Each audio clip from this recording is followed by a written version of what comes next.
Bonjour tout le monde, je me présente, je m'appelle Florian, je suis présenteur en CX et en Pump pour la team suisse. J'espère que vous êtes en forme, que vous allez bien et que vous avez déjà, pour certains peut-être, relancé la nouvelle édition, le CX Works 30, peut-être suivi aussi lors de la MTD. En tout cas, une édition assez sympa, les mouvements sont assez complexes, donc il va falloir travailler dessus techniquement. Et puis on va en parler un petit peu là, justement, avec quelques petites astuces que je vais vous donner. Par rapport à au CX 28 et 29, j'ai trouvé cette édition, la première fois que je l'ai passée, moins intense. Mais en revanche, au niveau technique, on a vraiment de l'application à mettre dans les mouvements. Et c'est donc ça que je vais vous parler aujourd'hui. Pourquoi de l'application? Parce que tous les mouvements que vous allez faire, pour la plupart, ils vont avoir besoin de vitesse.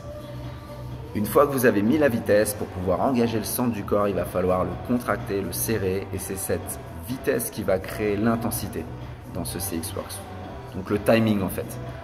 Il va falloir essentiellement s'appuyer sur des consignes de timing. Donc rapide, freiner, tous ces mots, vous allez devoir les dire et vous allez devoir les montrer avec votre corps.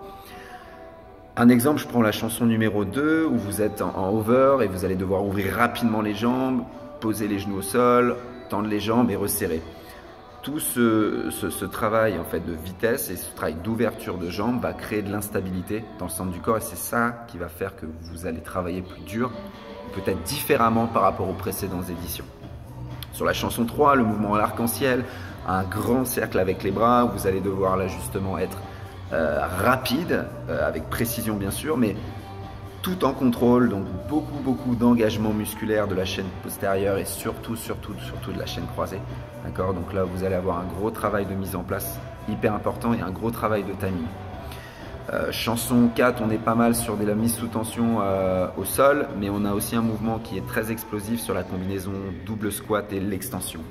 Le rythme est assez rapide, mais là où vous allez devoir être tonique, c'est sur l'extension de la hanche, quand vous tendez la jambe vers l'arrière. Sur la chanson numéro 5, il y a le mouvement pendule qui n'est pas facile aussi à donner, donc faites juste attention à bien mettre en place et surtout que c'est assez rapide. Donc prenez le temps, essayez à la limite de scripter, de donner des consignes claires pour qu'on puisse vous suivre facilement.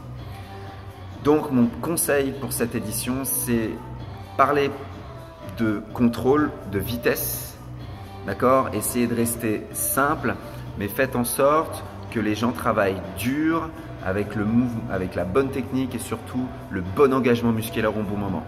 Donc vraiment, toutes vos consignes et tout votre coaching devrait être plutôt focalisé sur des consignes de timing pour que tout le monde puisse travailler et tout le monde puisse ressentir le travail.